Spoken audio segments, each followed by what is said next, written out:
Oy, magandang araw sa inyo lahat mga pare. Ako nga pala si Paring RJ at welcome dito sa Paring RJ TV kung saan pinag-uusapan natin ang mga bagay-bagay na nangyayari sa ating lipunan lalong-lalo na sa politika. Naku po. Mga pare, malupit-malupit ang ating issue ngayon.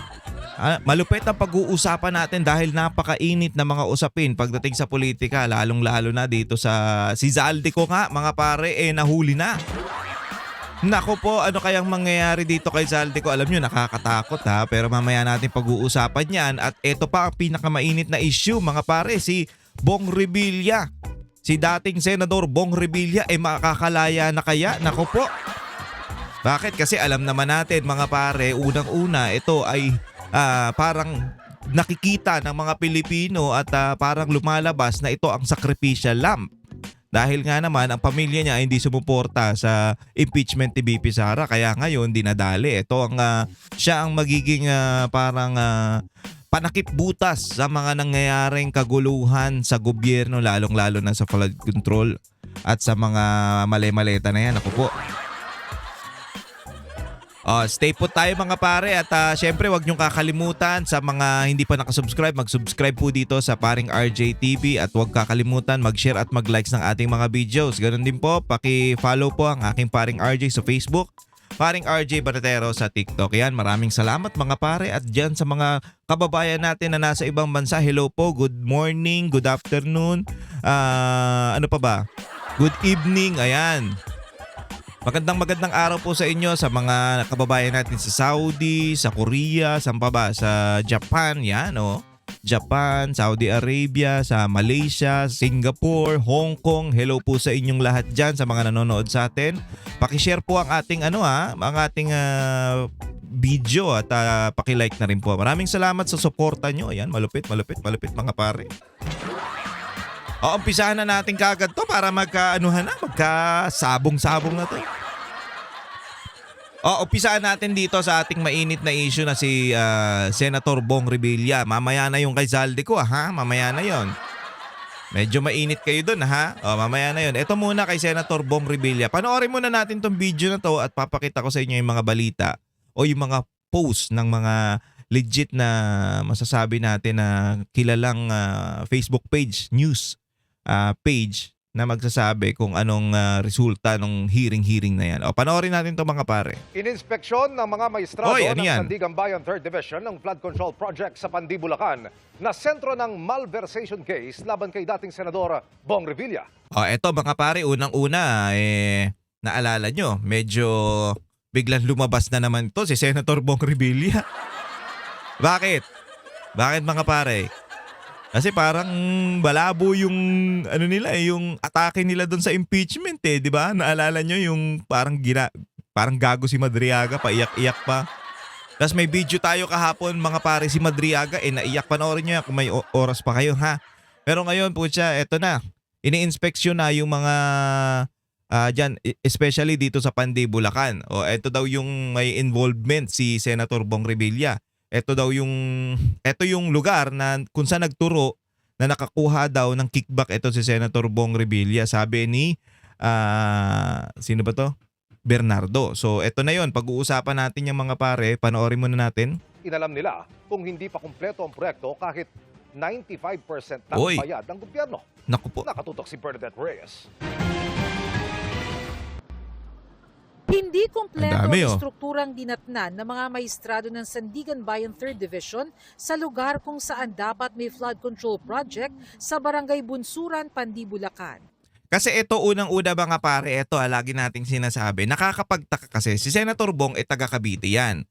Anong kinalaman niya o paano siya magkakaroon ng kickback sa Bulacan? Anong kinalaman niya doon? Hindi niya naman hawak yan Unang-una, dating senador to. Mga pare, di ba? Dating senador. Ang senador, buong bansa yan. So, national ang hawak niyan. Walang kinalaman niyan sa mga district o sa mga lugar-lugar kung saan-saan. Hindi naman siya congressman o matuturing natin na senador dyan sa lugar na yan. Hindi naman siya taga dyan Di ba? Kaya doon pa lang medyo alanganin na yung pagtuturo sa kanya ni ito ni Bernardo na may kickback siya dyan. Anak ng tinapa. Isipin nyo to, paano ka makakakuha? Eto ikaw senador ka dyan sa halimbawa, ikaw senador ka. Tapos kakausapin mo na pengi akong kickback dyan.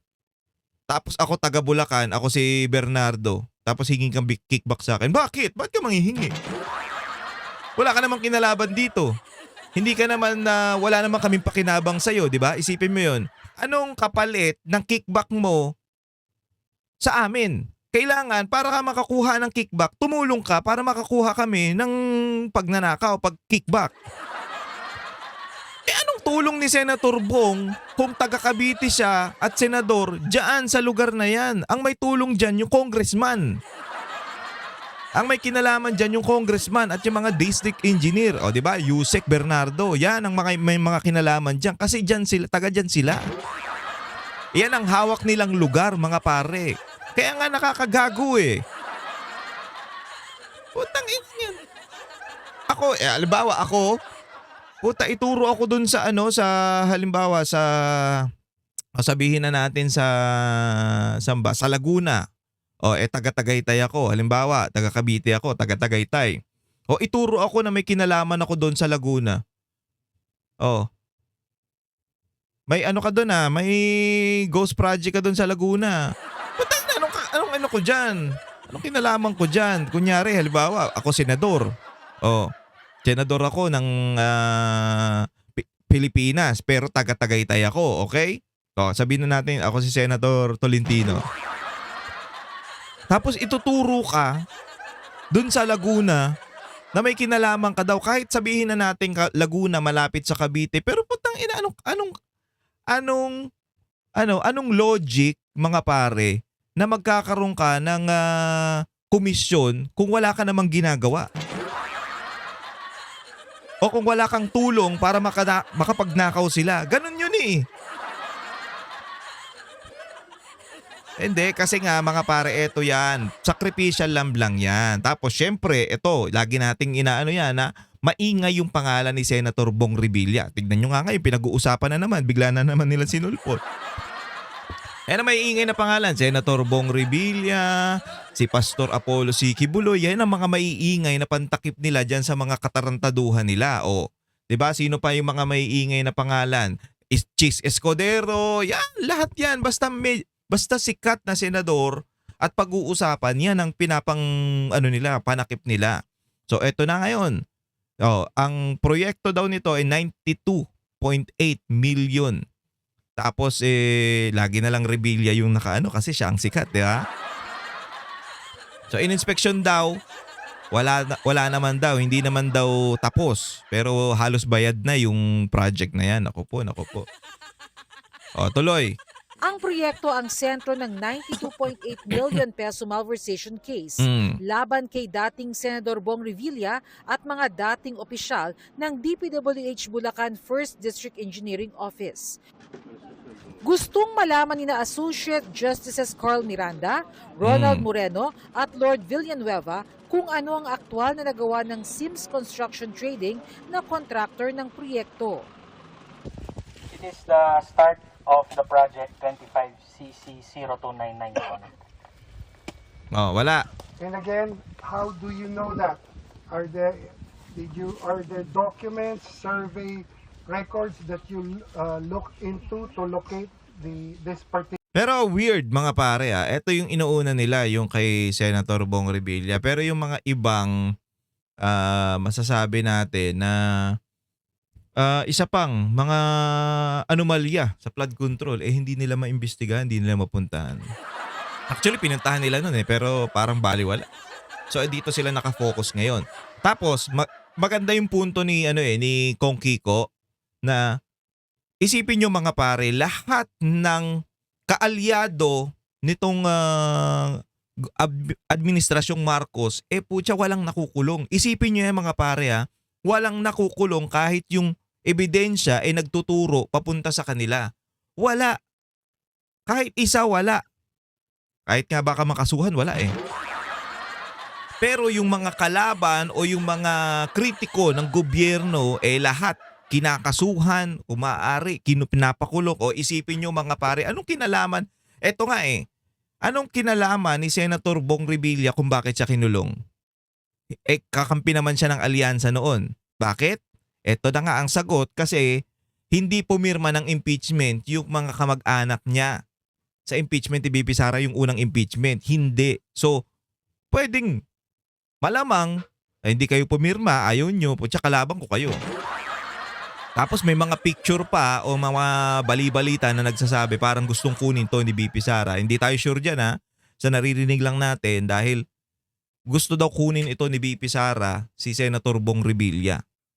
So, I don't know kung maging kasama niya sa pagtakbo sa 2028 o vice president niya o pwedeng maging kasama niyang senador, di ba?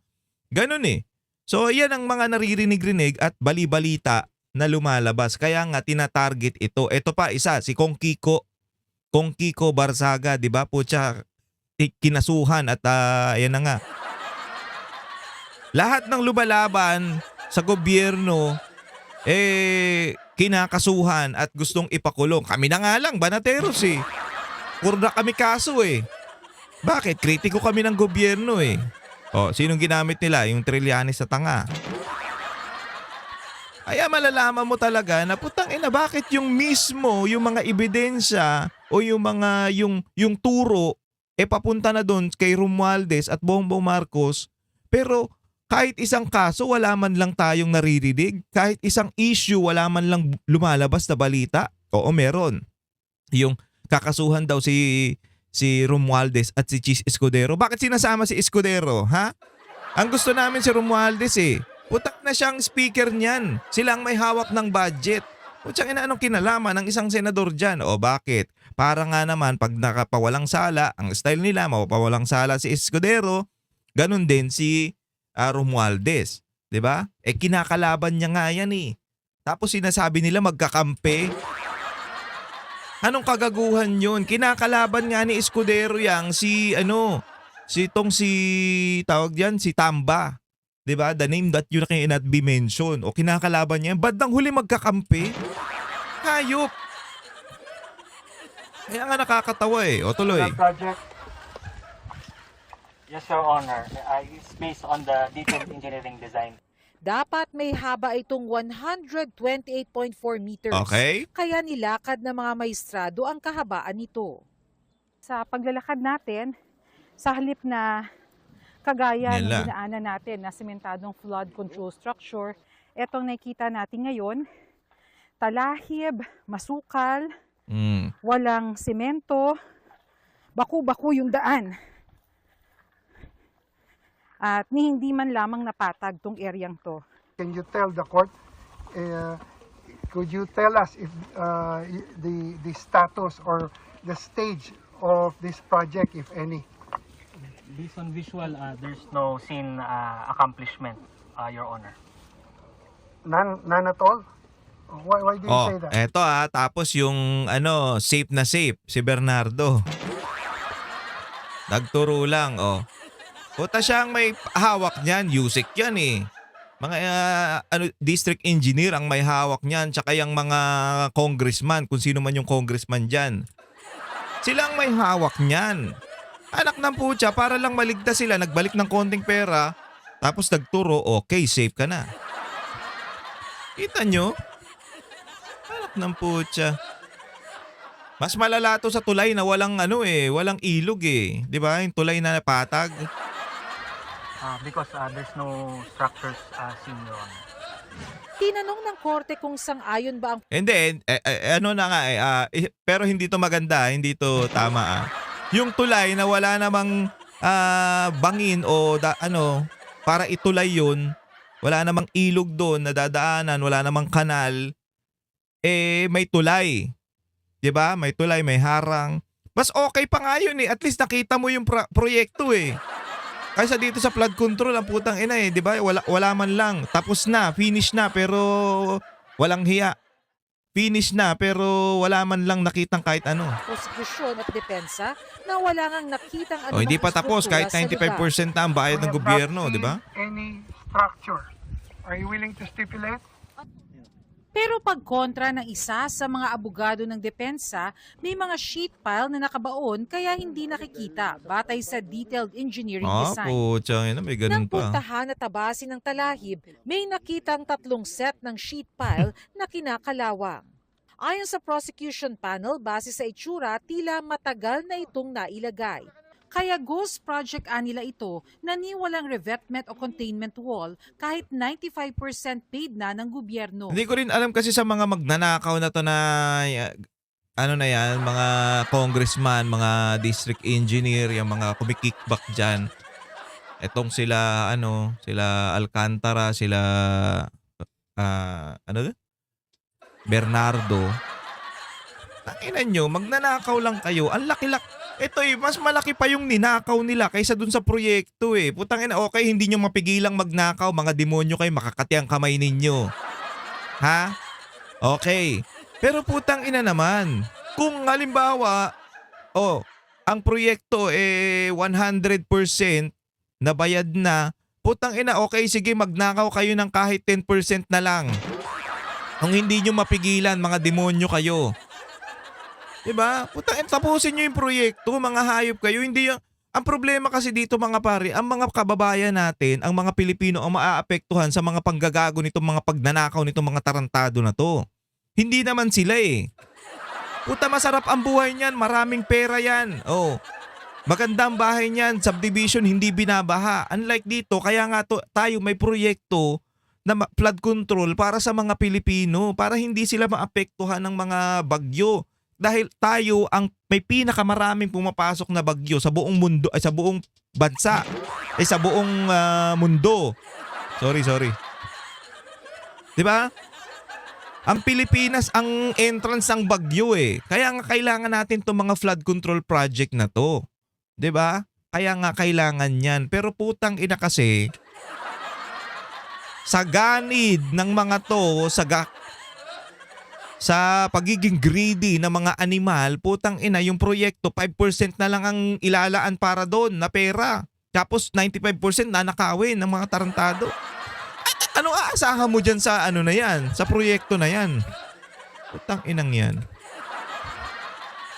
'Di ba? Puta, magnakaw. O sige, hindi nyo kayang hindi magnakaw eh. Hindi nyo kaya, okay, sige. Puta, pero wag naman yung mas malaki pa yung ninakaw nyo doon sa sa pambigay nyo o pang budget dyan sa project na yan. Putang ina, hindi na substandard ang style nyo, super substandard. Malala, hayop. Tapos magtuturo kayo ng kung sino-sino. Hayop talaga eh. Eto isipin nyo mga pare, mas maiintindihan ko pa yung bintang nila kay Senator Bong Revilla kung sa Cavite to nangyari eh. Diba? Kung sa Cavite may alam naman nating lahat na madalas binabaha dyan sa Cavite dahil lalo na dyan sa Bacoor dahil mababa talaga dyan. Sobrang baba dyan. Kami dito sa Tagaytay medyo mataas kami. So lahat ng tubig nang nanggagaling sa taas bumababa talaga dyan. Automatic na yan, alam natin yan. Binabaha talaga. Pero isipin nyo mga pare, may project para dyan sa flood control. Okay? Tapos kung sa Cavite ang tinuturo si Senator Bong Revilla na may kickback sa flood control, putang ina, mas maniniwala pa tayo. Bakit? Taga Cavite yan eh. Pero putang ina kung sa Bulacan, bakit? Baka magalit pa nga yung mga demonyong magnanakaw dyan pag sinabi ni Senator Bong Revilla na, oy, pengi akong kickback dyan. Puta, bakit ka manginging kickback dito? Taga rito ka ba? Baka ganun pa yung sabihin eh.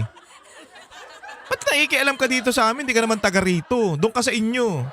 Tapos ituturo siya na may kickback dito sa Bulacan. Puta, unang-una ang layo-layo niyan sa Cavite. Pinatitibay nila nito ang kaso laban sa petition for bail ni Revilla at sa mismong malversation at graft charges. Maya, pakita ko sa inyo Habang hindi nare-resolba ang kaso, patuloy naman ang pagbaha sa lugar na kung minsan diba? ay abot bubong ayon sa mga residente.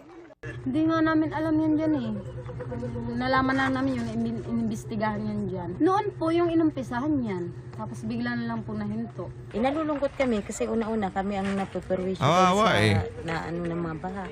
Bernadette Reyes, Nakatutok, Okay. 24 oras. So, yan ang pinapaingay nila ngayon mga pare. Pero basahin natin to. Ito. Dalawang ano ang papakita ko sa inyo. Dalawang news outlet ang papakita ko sa inyo. Unang-una ito. Abante, ebidensya versus Revilla sa Ghost Project. Di matukoy sa isang linggong bail hearing. Okay. Wala pang tumistigong nagbigay ng pahayag na nag-uugnay kay dating Senator Bong Revilla Jr. sa umanay Ghost Flood Control Project sa Pandi, Bulacan matapos ang isang linggong tuloy-tuloy na pagdinig sa kanyang bail application sa Sandigan Bayan 3rd Division. Mula nang magsimula ang mga pagdinig noong April 6, 2026, siyam na testigo na ang inihaharap ng Office of the Special Prosecutor upang tutulan ang aplikasyon ni Revilla para sa bail. Ngunit wala ni isa ang nakapagpatunay ng anumang koneksyon ng dating senador. 'Di ba? Naturang senador. Ay, nako. Isang linggo na 'to naghihiring mga pare ha. Isang linggo na. So, siyam na daw ang iniharap na testigo sa Office of the Special Prosecutor upang tutulan ang aplikasyon ni Senator Bong. Para sabihin natin, para hindi ma-approve yung bail niya, yung bail hearing niya, 'di ba? Yung petition niya para mag-bail. 9 na. Pero kahit isa walang maibigay na ebidensya o hindi dinuturo si Senator Bong Revilla na may kinalaman niya sa flood control diyan sa Pandi, Bulacan. Puta siyam. Kaya nga itong mama na to, unang-una pa lang mga pare, isipin nyo, hindi pupunta yan dyan sa ano. Hindi pupunta yan sa hindi susuko yan, hindi susurrender to si Senator Bong Revilla kung talagang meron siyang kinalaman o masasabi natin meron siyang matatawag na ano yan, na kasabwat siya dyan sa flood control dyan sa Bulacan. Puta, magtatago yan. Diba? Anong ginawa ni Kagaya ng ginawa ni Zaldico, diba? Puta, alam natin na may kinalaman siya sa pagmagnanakaw na to. Anong ginawa? Nagtago. Pupunta sa ibang bansa. O eto pare, galing to sa sa Abante ha. O ano pa nakalagay dito? Naturang proyekto. Yan. Abante yan. Galing yan sa Abante. So ito yung una. Ito yung April 15 na nilabas nila. Walang pang tumitistigong nagbigay ng pahayag na nag-uugnay kay dating Senator Ramon Bong Revilla Jr. umano'y Ghost Project sa Pandi, Bulacan. Wala. Nada. Zero. Nuns. Meron bang nuns? Wala mga pare ha. Malinaw yan. Ang lumalabas kasi sa mga bobong tao na to, di ba nagkaroon ng balita uli dyan kay Senator Bong. Putang ina, tapos yung akala nila na porket wala pang project o ang lumalabas kasi wala talagang nakitang proyekto doon, pero 95% na yung bayad ng gobyerno doon para doon sa Pandi, Bulacan, sinasabi nila, ayan patunay na si Senator Bong Revilla talaga may kinalaman dyan. Gago ba kayo? Hindi, ang tinutukoy doon yung kaso nila, yung pag-bail. Kaya lumabas ulit yan, pinuntahan nila doon at nakita nila talaga na walang flood control dyan. Ghost project talaga yan. Pero hindi sinasabi na si Senator Bong guilty na. Mga tanga naman kayo eh. Pinapainit niyo yung ulo ko eh.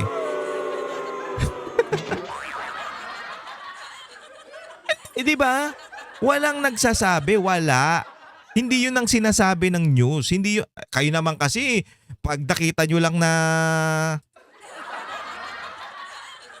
ayan pa ang isang dahilan. Kaya nila ito trabaho kasi sikat. Pag sinabing, unang-una, meron na nga kaso, yung sinabi pa natin noon pa, may kaso na to si Senator Bong Revilla.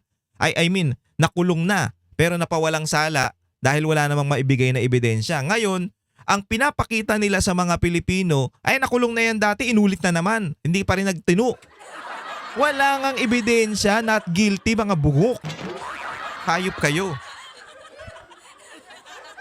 Hindi yung pagiging, meron tayong utak. Bakit hindi nyo ginagamit? Ano problema, ha? Hayop na. Hindi kasi, ayun kagad ang nakikita ko sa mga comment section, mga pare eh. Ayun na kagad eh. Puta, hindi naman sinabing guilty na tong tao na to. Ha? Ang sinasabi, yung project dun sa Bulacan, wala talaga. Ghost project talaga yun. Diba? Pero hindi nga sinabi, hindi tinukoy doon sa balita na yun na guilty. Tapos galit kayo kagad dito? Hindi naman ah. Hindi naman dapat eh. Wala pa nga eh. O eto na nga eh, lumabas ebidensya versus Revilla sa Ghost Project di matukoy sa loob ng 1 linggo. O wala pang tumistigo, nagbigay ng pahayag. Ayan pa lang eh.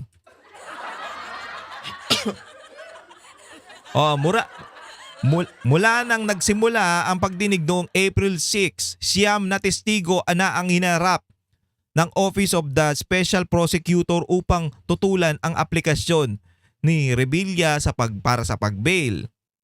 Ngunit wala ni isang nagpapatunay ng anumang koneksyon ng dating senador sa naturang proyekto. Boom, pukin ng ina, pahiya ang mga hayop. Diba? Ganyan. Wag kasi kayo magpapaniwala sa mga sa mga fake news na pinapalabas nila. Putya, porket na may may issue to noon eh, talagang yun na kagad. Diba? Ganun na kagad siya. Hindi. Ano nga eh, not guilty nga, di ba? Ay, nako. Puta, yung mga Marcos nga eh, kung ano, di ba? Not again na kayo noon eh. Ngayon, binoto nyo eh. O, ano nangyari sa Pilipinas? Puta, pinagbigyan nyo si Marcos noon na alam naman natin na tanga-tanga. Wala nga nagawa.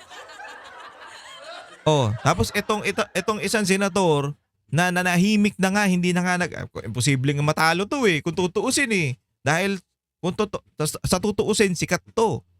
Imposibleng matalo to. Eh, puta na si Ping Lacson nanalo. Kagaguhan yan.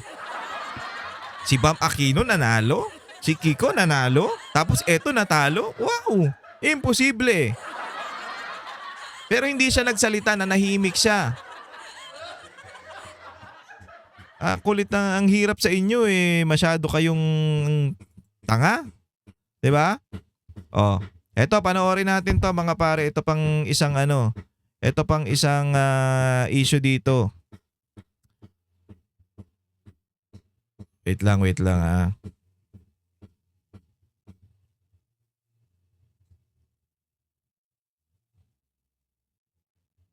Okay, itong isang issue dito ha. Ay, hindi. Pakita muna natin yung isa pang balita patungkol dyan. Ayan, ito pa. Oh. Ayan kita nyo yan. Oh, remate naman to mga pare, remate ha. Oh, yung una, abante. Ito naman, remate. Oh, basahin natin. Wala pang tumistigong nagbigay ng pahayag na nag-uugnay kay dating Senador Ramon Bong Revilla sa umano'y Ghost Flood Control Project sa Pandi, Bulacan. Matapos ang 1 linggong tuloy-tuloy na pagdinig sa kanyang bail application ng Sandigan Bayan 3rd Division. Ito nga mga pare, kung iisipin nyo, di ba, lagi kong gaya ng sinabi ko, sumuko to. Kasi siya ang tinuturo o meron daw siyang kasabwat daw siya dyan. Pumunta siya dyan. Doon pa lang, mga pare, doon pa lang sa pagsuko niya o pagharap niya doon sa kaso na yan, makikita mo na yung puso ng tao na to. Wala naman akong kinalaman dyan eh. Talagang haharapin ko yan. Dahil lalabas ang katotohanan. Di ba siya naman ang sasabi? Lalabas din ang katotohanan. Hintay lang tayo. O, haharapin ko to kung ano man yung akusasyon patungkol sa akin. Pero lalabas din ang katotohanan. Ibig sabihin, alam niyang wala siyang ginagawang masama. Putsya kung ikaw yan, magtatago ka na eh. Kung alam mo nakatanggap ka dun eh. Sabi niya nga, wala. Hindi ko nga alam kung bakit ako biglang meron yatang sa kanya na parang bigla na lang silang nagulat na dinawit na yung pangalan ni Senator Bong Revilla, di ba? Nakakagulat eh. Putya na, out of nowhere, bigla mong dinamay ito. Alam nyo ba yung page nito ni Senator Bong kung mapupuntahan nyo, lagi lang to nag-aano ng manok. Naghihimas ng manok, nag-aalaga ng manok. Puro yung mga post niya manok. So relax na siya, wala na siyang iniisip. Hindi na siya nangingialam sa politika, hindi bumabanat sa gobyerno, tahimik lang. Hinayaan niya magtrabaho yung pamilya niya. Putya, binabigla. Naghihimas, kaya nga sabi ko, naghihimas lang ng manok. Sa Cavite, biglang dinamay, walang hiya. Kahit sino magugulat eh. Ayop na. Ako nananahimik, bigla akong dinawit sa mga katarantaduhan ng gobyerno na to.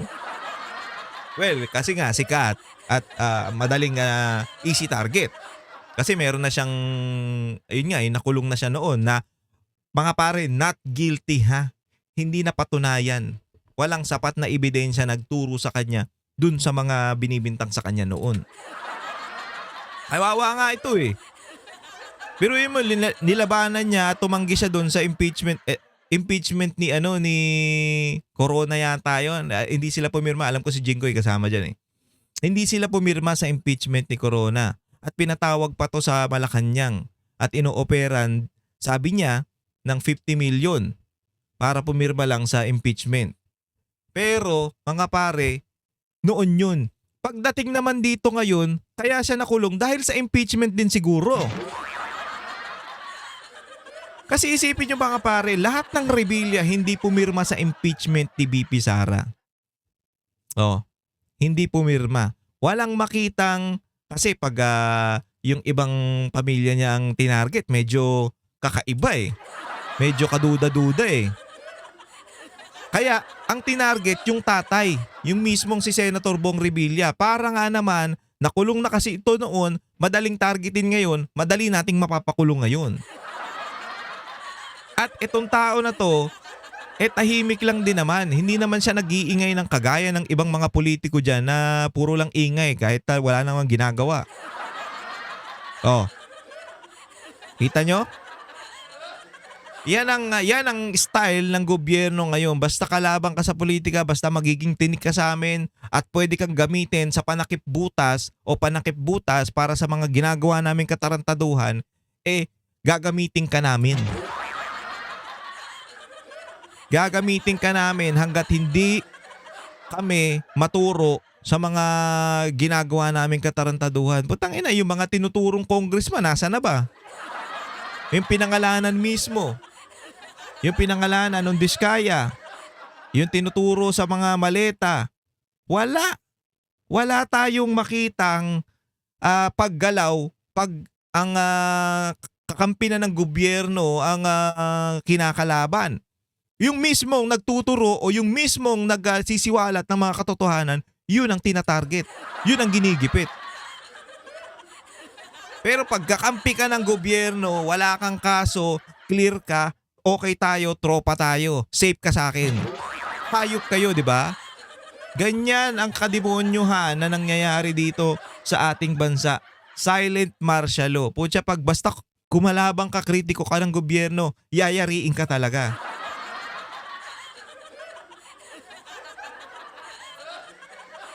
Kawawa yung mga tao. Isipin nyo, putya, wala naman tayong ginagawa eh. Kaya tayo gagaya kami, di ba? Nag-interview lang tayo dun sa 18 soldiers. Putang ina, pati kami damay. Pati kami kinasuhan. Ano yun? Ang ina, kagaguhan nito ni Trillanes eh. Kaya nga gusto nating anuhin yun eh. Maimbestigahan yung 18 soldiers para malaman kung totoo ba yung sinasabi nila o hindi. Tinatanong natin, dinikdik natin nung panahon na yun, nung interview natin kay ano. Ano ba? Talagang meron ba?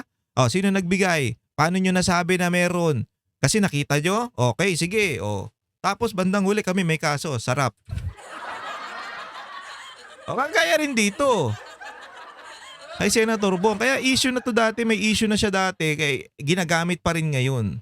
So, kawawa eh. Pero, kaya nga sinasabi niya, nalalabas din ang katotohanan at maganda yung sinabi niya na yun. Lalabas din ang katotohanan. Kung ano yung totoo, yun yung hinihintay natin. At eto na nga mga pare, nag-unti-unti nang lumalabas. 9 na testigo mga pare siyam na testigo ang nagsabi na walang kinaugnayan o hindi tinuturo si Senator Bong na may kaugnayan dun sa flood control project, Ghost Project sa Pandi, Bulacan. Ang linaw. Kaya palakpakan.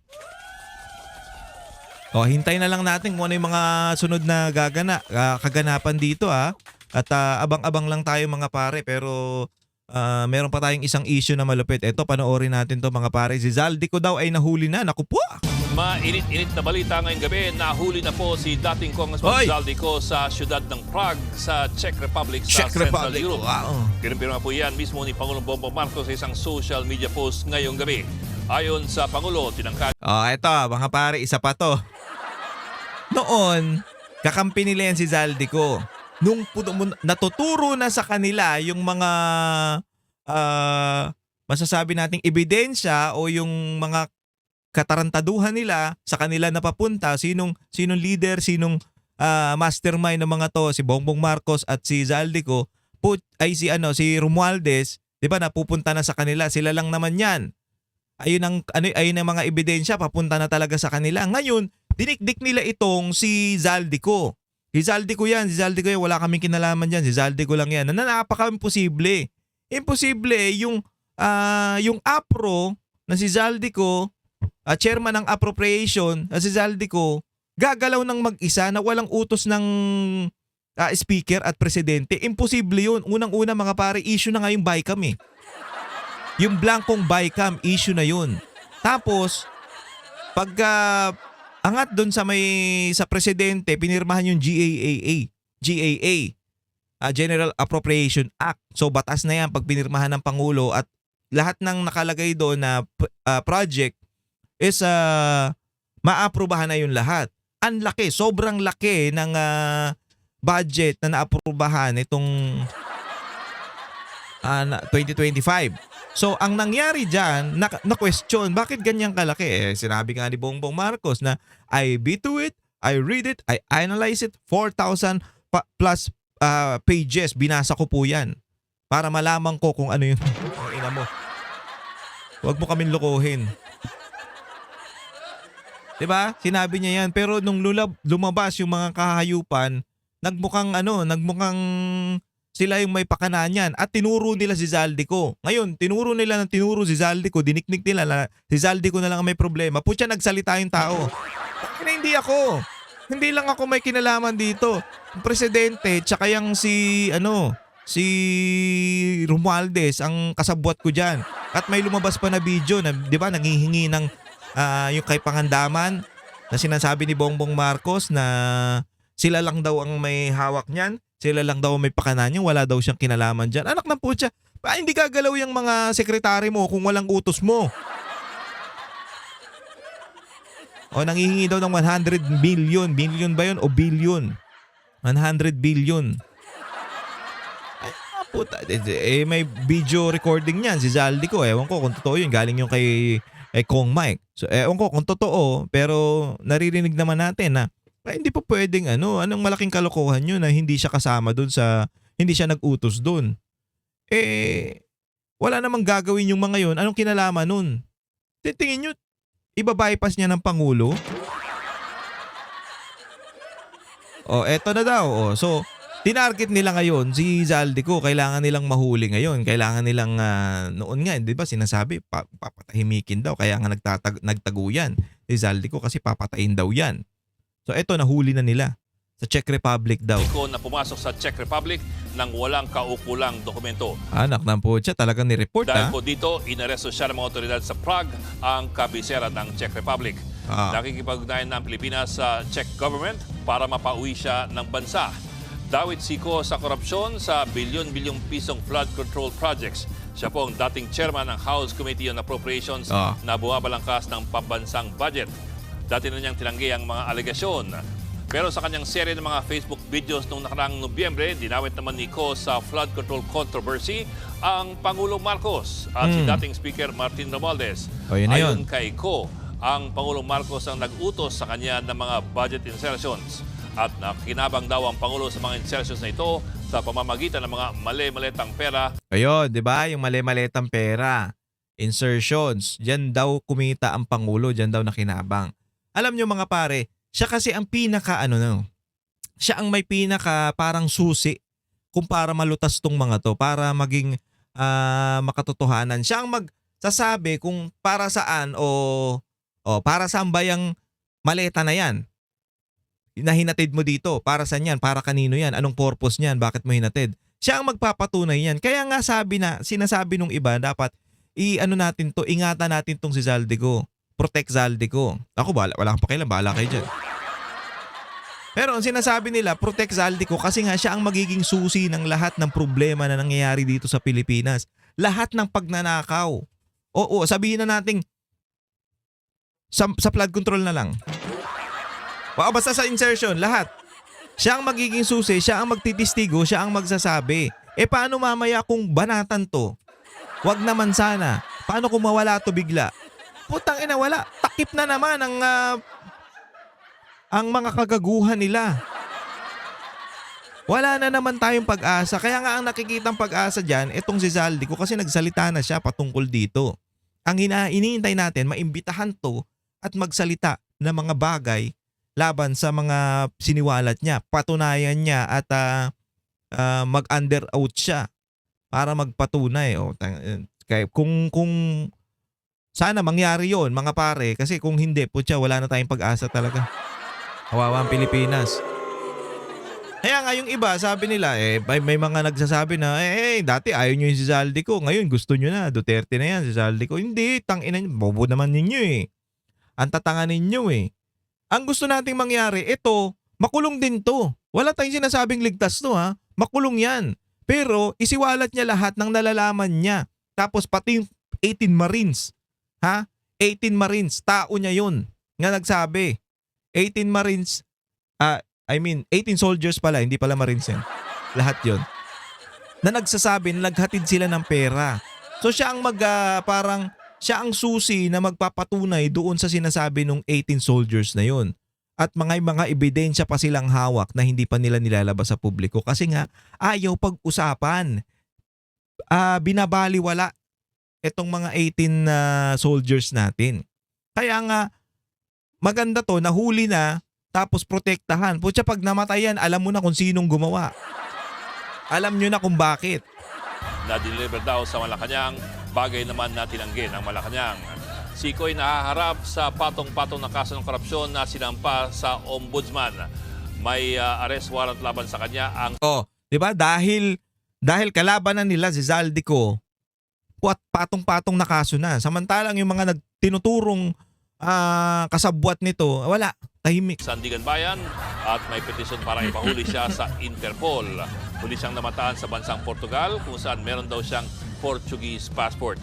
July 2025 nang magpunta sa Amerika si Ko para magpagamot pero hindi na siya bumalik sa bansa at nagbitiw na rin sa pwesto.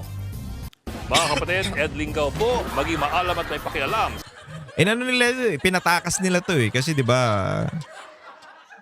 Pinatakas nila tapos hindi nila alam na magsasalita kaya nahirapan silang hulihin. Ito, this time nahuli na daw. So sana si Zaldico ay magsalita ng katotohanan laban dito sa mga kakampi niya noon. So siya naman na nagbigay niyan, 'di ba? Nagsabi niya na eto mga to, meron akong maleta, meron akong ebidensya na nagsasabi na ito talaga hinatid doon sa ganyan. Ako, alam ko lahat 'yan. So siya talaga ang susi ng mga para makulong o mapanagot itong mga tarantado na to. Waiting na naman tayo mga pare. Hintay natin itong si Zaldico sa susunod na mangyayari. At kaya nga, mga pare, isipin nyo, di ba lumabas na yung si Zaldico, nahuli na si Zaldico. Ano na? Wala na tayong usapin pagdating sa VAT. Nakalimutan nyo na? Kaya nga, pinapatong-patong nila yung kay Madriaga pa.